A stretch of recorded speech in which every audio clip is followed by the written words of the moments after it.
Bismillahirrahmanirrahim. Alhamdulillahi rabbil alamin wal aqibatu lil muttaqin wala udwana illa 'alal zalimin. Wassalatu wassalamu ala sayyidil mursalin sayyidina wa habibina Muhammadin khatamil anbiya wal mursalin wa ala alihi wa sahbihi wa man tabi'ahum bi ihsanin ila yaumiddin. Qala al muallif rahimahullahu ta'ala wa adama nafa'ana Allahu bi 'ulumihi fid dharain amin. Qala Sami'tu Muhammad bin al-Husaini rahimahullahu ta'ala yaqul Sami'tu Mansur bin Abdullah yaqulu Sami'tu Aba Umar al-Anmati yaqulu Sami'tu Ibn Ata'in. Aku mendengar Muhammad bin al-Husain rahimahullahu ta'ala berkata, aku mendengar Mansur bin Abdullah berkata, aku mendengar Abu Umar al-Anmati berkata. Kata Syekh Abu Umar al-Anmati, aku mendengar Syekh Ibnu Atha berkata, wa qad su'ila, pada waktu itu keadaannya Syekh Ibnu Atha itu pernah ditanya,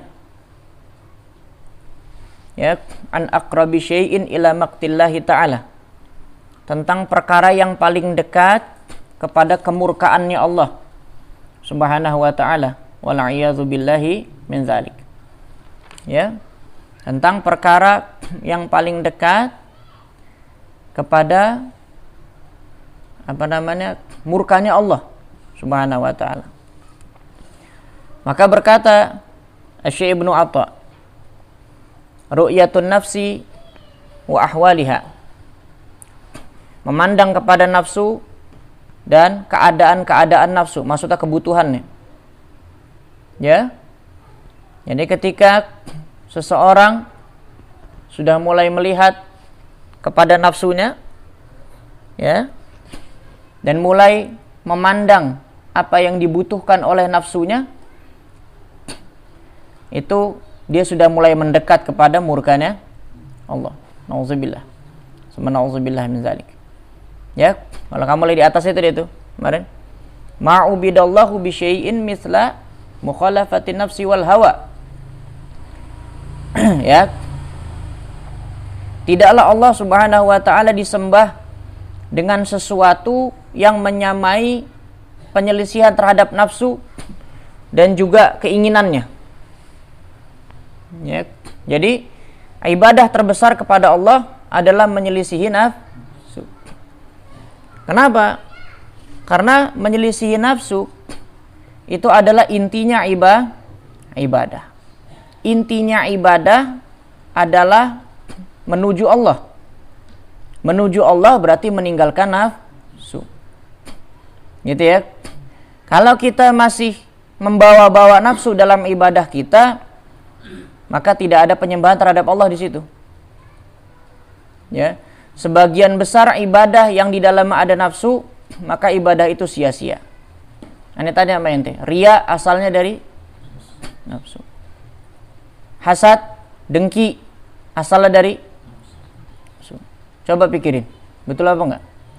Riya, apa itu riya? Pamer.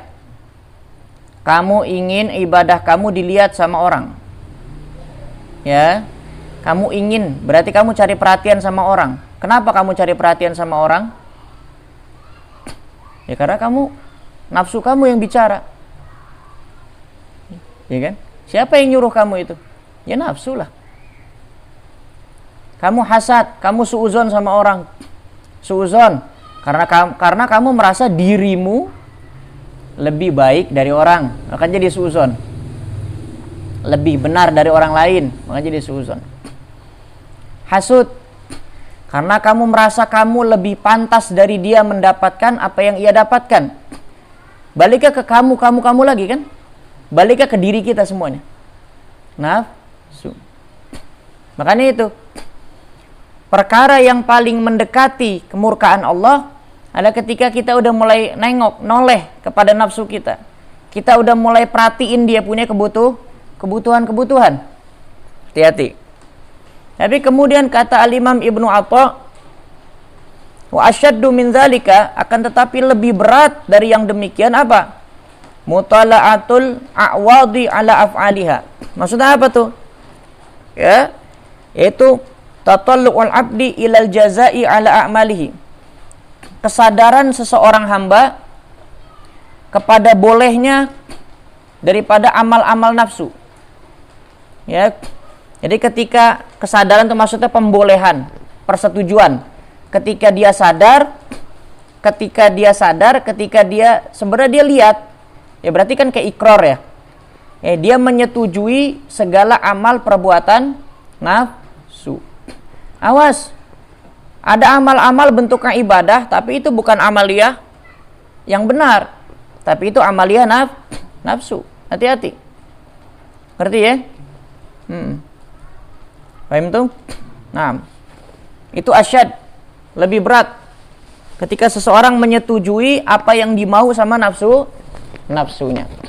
Jadi awal hancurnya seorang hamba Allah adalah ketika dia sudah mulai menoleh kepada dia punya na'udzubillah, tsumma na'udzubillah min dzalik.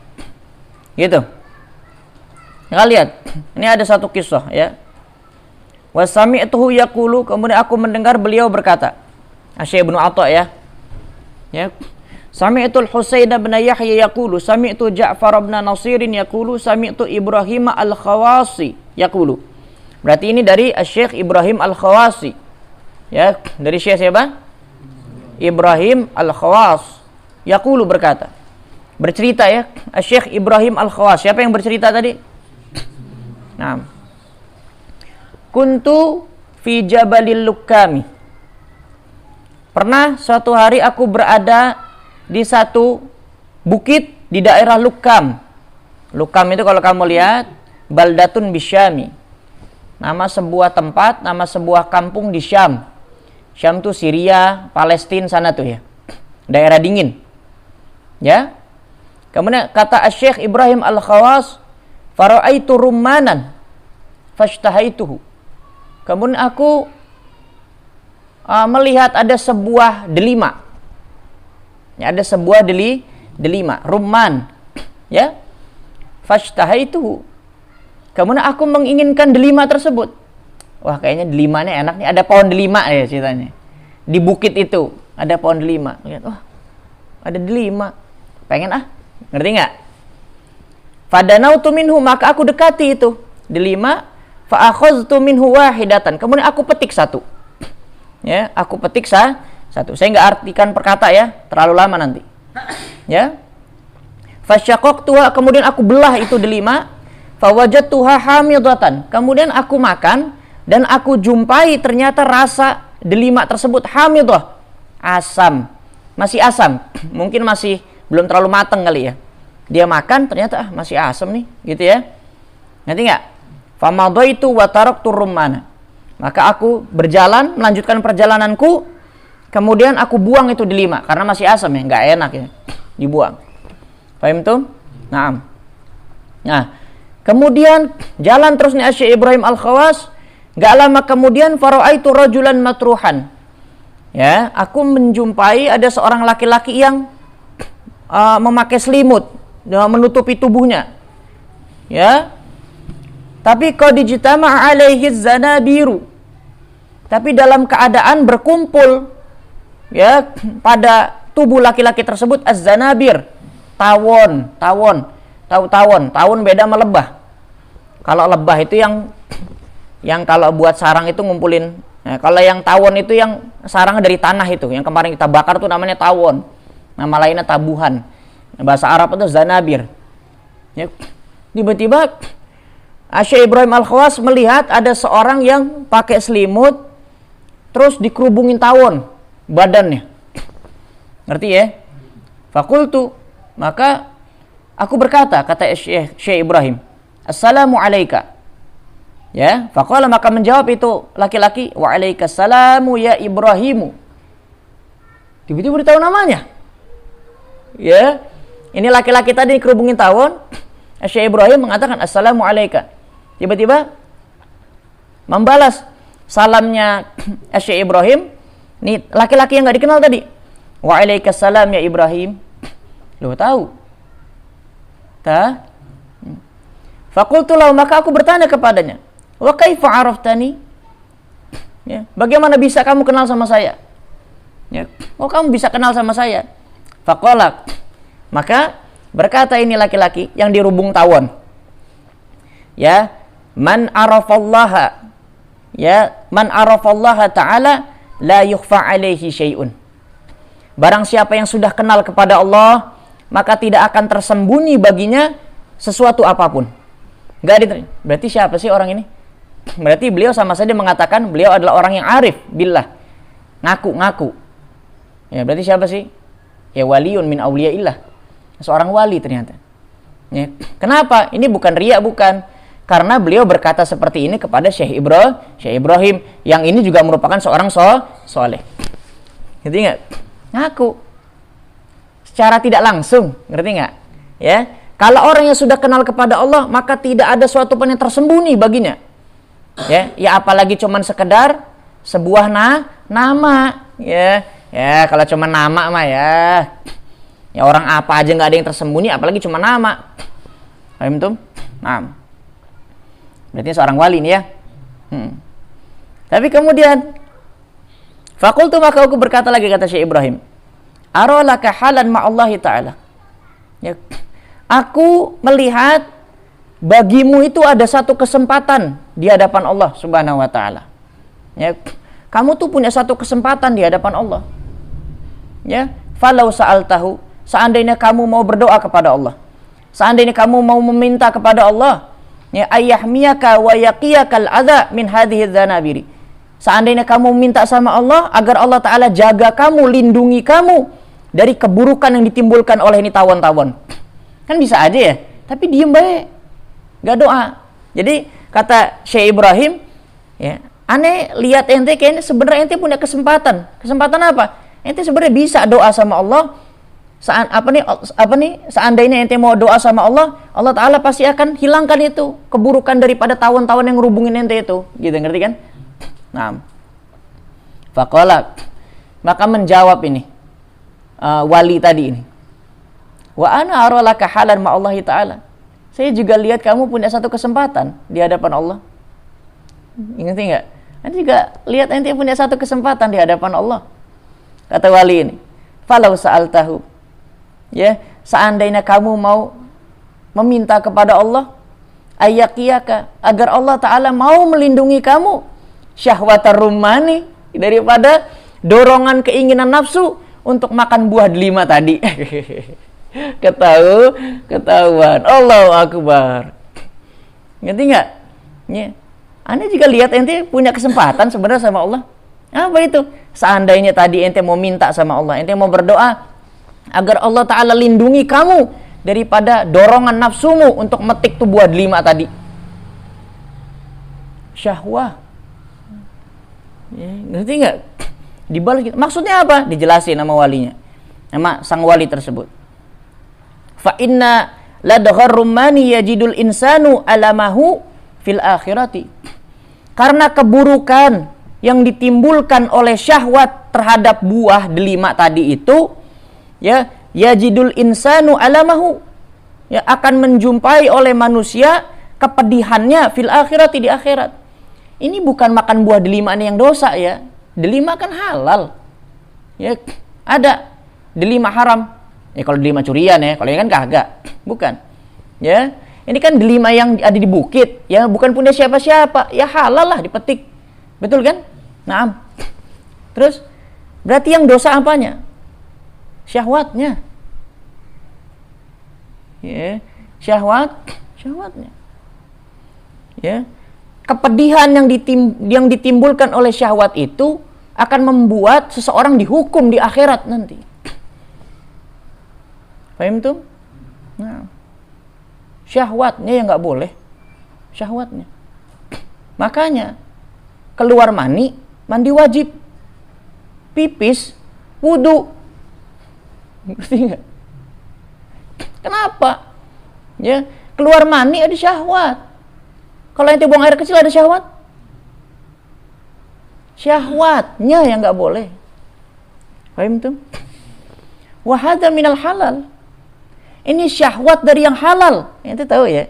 Pikirin coba.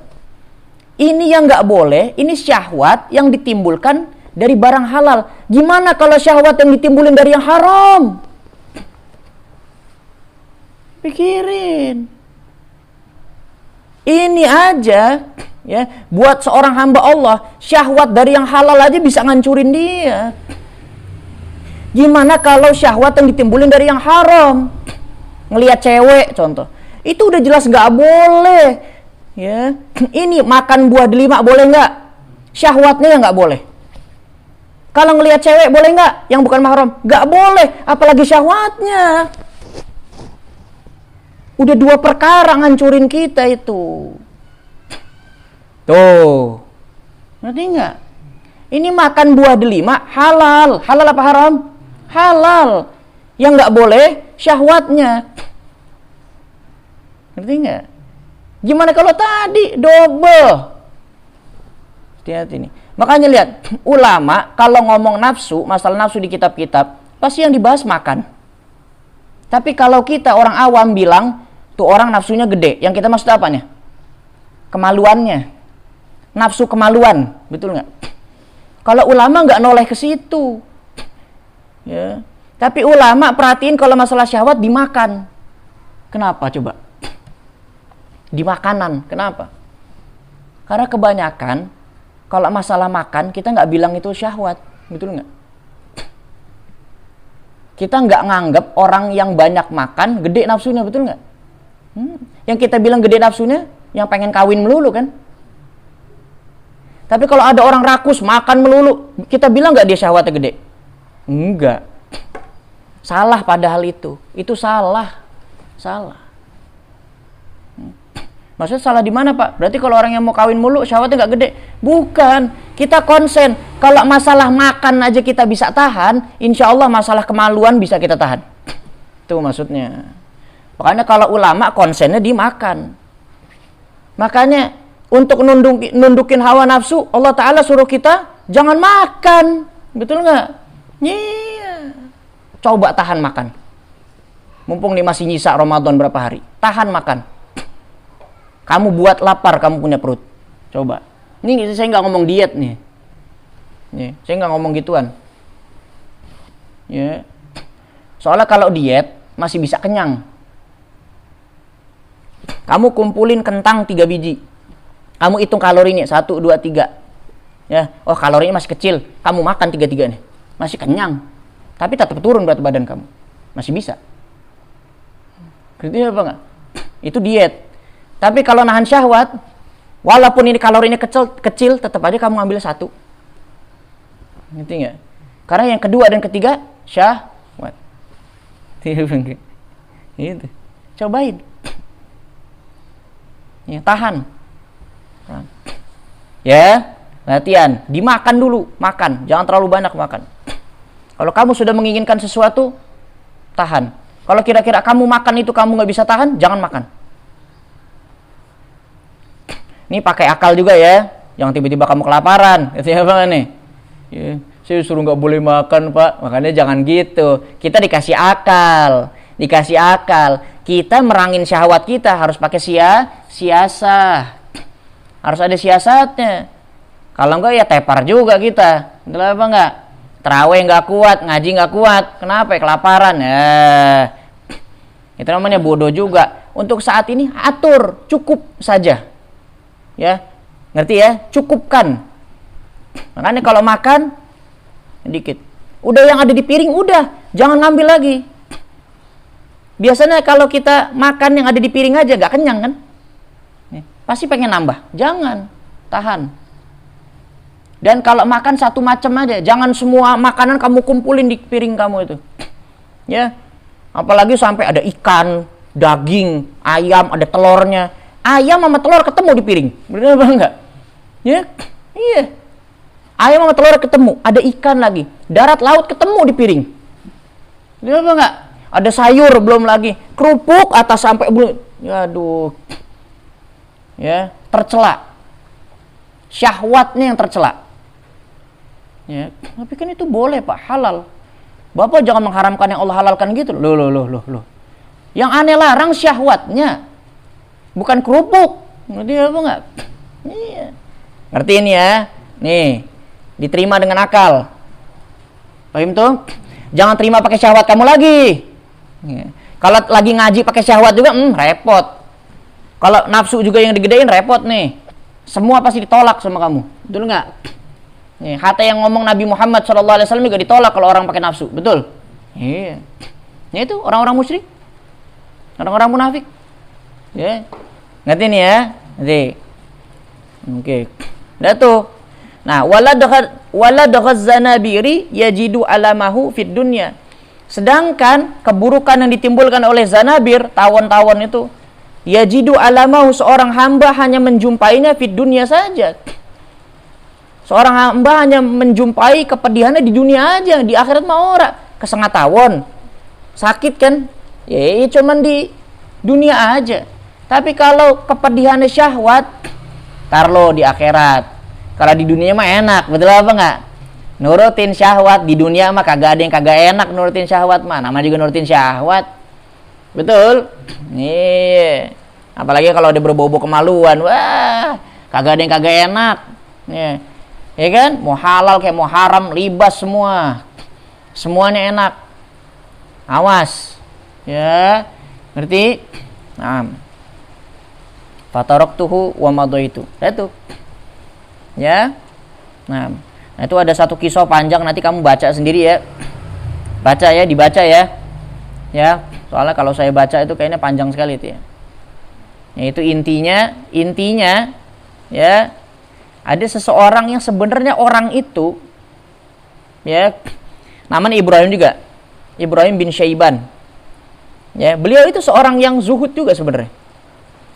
Tapi beliau itu selama bertahun-tahun ya, bertahun-tahun beliau itu cuman pengen makan, pengen merasakan rasa puas makan dari kacang, dari adas itu.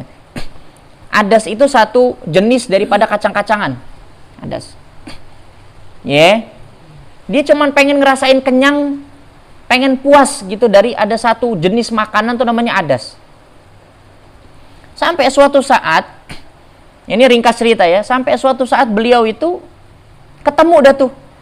Dan beliau turuti syahwat beliau untuk makan kacang itu sampai puas. Diturutin. Makan sampai puas lah. Ya. Nah, setelah hasil rasa puas itu beliau jalan lagi. Tiba-tiba beliau menjumpai satu kedai khamr. Ini singkat cerita, nanti baca sendiri. Ada satu kedai khamr.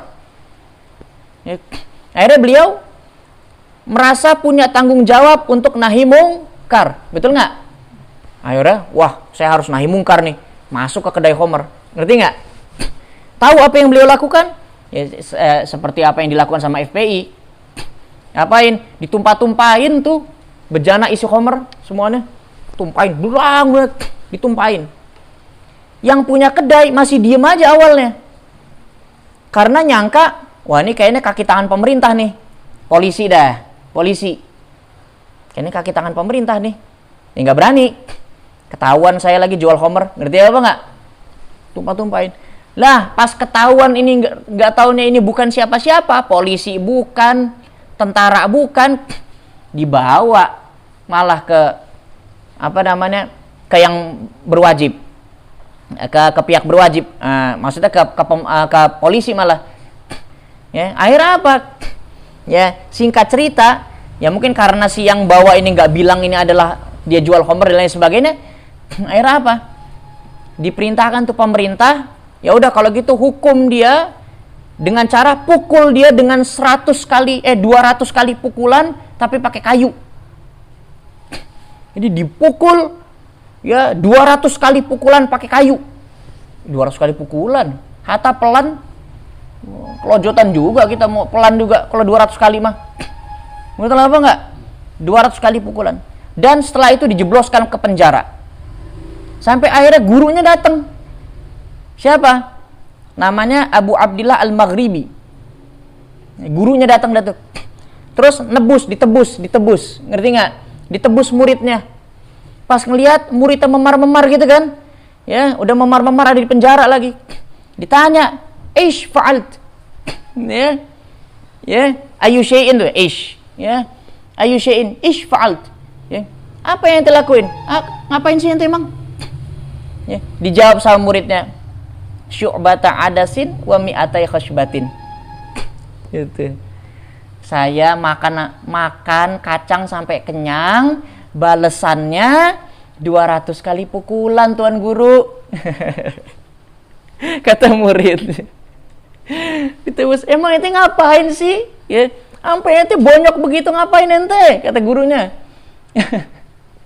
Ya, dijawab sama muridnya, ya syu'bata adasin ai af'alu atau fa'altu.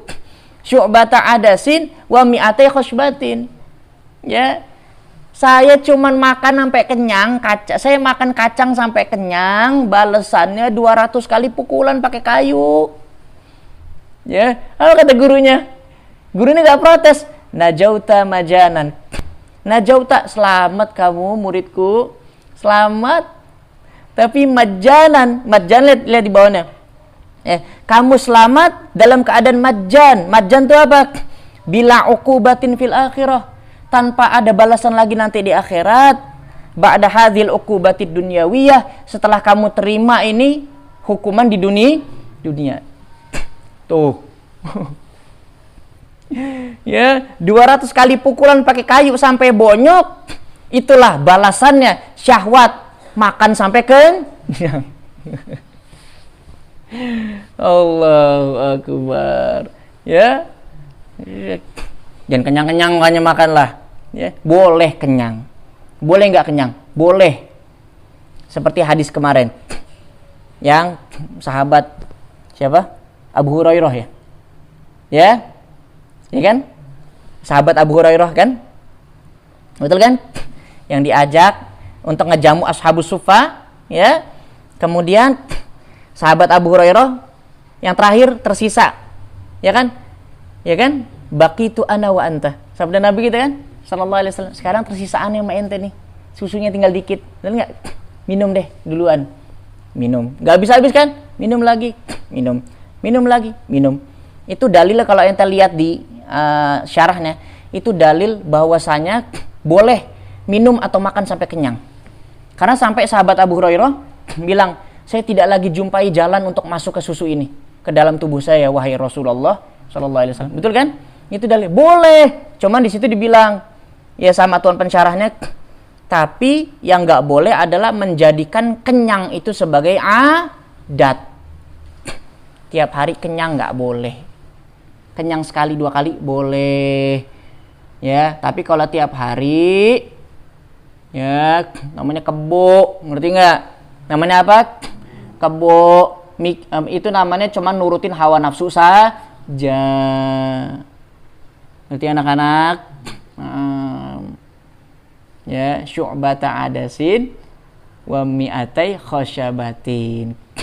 Ya, ingetin tuh. Ya, Tuan Guru, saya makan kacang sampai kenyang, balesannya 200 kali pukulan pakai kayu. Najauta, ya selamat kamu muridku. Majjanan, tanpa kamu nanti di akhirat insya Allah nggak lagi peroleh hukuman dari Allah. Berarti intinya apa, anak-anak? Itu kekenyangan dari yang halal. Gimana kalau kamu makan yang haram? Nauzubillah, summa nauzubillah. Itu nurutin syahwat untuk yang halal. Gimana kalau kamu nurutin syahwat dari yang haram? Ngerti nggak? Makanya ini intinya ya. Terakhir ini, sebelum insya Allah nanti kita bahas lagi kita balik lagi ke Sirajul Talibin. Ini anak-anak ya. Saya ngaji bertahun-tahun. Saya baca masalah sabar, syukur, masalah penyakit-penyakit hati, ya, masalah hal-hal yang bisa menjerumuskan seorang hamba kepada kehancuran. Tapi alhamdulillah, tahadus bi ni'mahnya dengan izin Allah, Allah Ta'ala kasih tahu sama saya, inti dari semua itu adalah hawa. Nafsu ya. Intinya semuanya nafsu. Ya, kamu boleh sebutin nama saya berbagai macam bentuk maksiat. Ente sebutin namanya yang ente tahu. Kalau kita telik pasti ujung-ujungnya adalah nafsu. Ya. Maka apa? Sibukkanlah diri kamu untuk menyelisihi hawa nafsu. Insya Allah selamat. Ya. Semua penyakit zahir, penyakit batin, semua. Mau penyakit zahir juga demikian. Mau kolesterol kayak, asam urat kayak, semuanya tuh intinya adalah salahnya pola makan, pola hidup yang tidak sehat. Apa pola hidup yang tidak sehat? Ya pola hidup yang malas-malasan kan? Semuanya adalah nafsu. Ngerti ya? Semua. Yang bikin orang gak sabar, nafsu. Yang bikin orang gak bersyukur, juga nafsu kan? Semuanya nafsu. Coba kalau masa iya sih? Coba kamu renungkan. Coba renungkan aja sendiri. Kamu akan temukan itu di satu titik. Nafsu. Maka sibukkan diri kamu untuk menyelisihi kamu punya nafsu. Untuk nundukkan. Jangan layani nafsu pada segala keadaannya. Ini contohnya adalah makan. Jangan sampai kita nggak makan. Jangan sampai kita tahan syahwat kita di makanan. Ya, tapi kita nggak tahan syahwat kemaluan kita. Sama aja. Pokoknya selisihi semua segala yang berbau-bau nafsu pada semua keadaan kamu. Di perkara tidur kamu, di perkara makan kamu, di perkara kemaluan kamu, semuanya selisihi. Kalau kamu mau selamat. Intinya cuma itu. Ya. Nanti kan apa yang dorong orang berzina? Nafsu. Apa yang buat orang gak mau keluarin zakat? Nafsu. Apa yang buat orang bakhil? Nafsu. Semuanya adalah aku. Betul apa enggak? Iya. Itu yang menghancurkan kita, intinya itu. Maka apa? Belajar selisihi nafsu. Insyaallah selamat. Nanti kalau orang yang sudah bisa nundukin nafsu, nanti Allah Ta'ala buka, Allah Ta'ala jernihkan pikirannya untuk menerima kebenaran. Ngerti ya? Paham tuh? Habis itu ya, Allah a'lam bishawab. Intinya itu aja. Makanya kenapa? Ketika bahas nafsu ammarah, semuanya saya sampaikan semuanya. Ntar sisanya, masih ada sisanya. Nanti baca sendiri ya. Baca sendiri. Ya, ngerti ya? Intinya di situ. Intinya di sini selisihi selisihi. Lawan dia, lawan. Lawan dengan apapun yang bisa kamu lakukan. Lawan. Dengan apapun yang bisa kamu lakukan. Ngerti ya? Salah satu kemarin apa? Tempatkan ia di tempat yang ia tidak suka. Paham tuh? Al-Fatihah. Bismillah.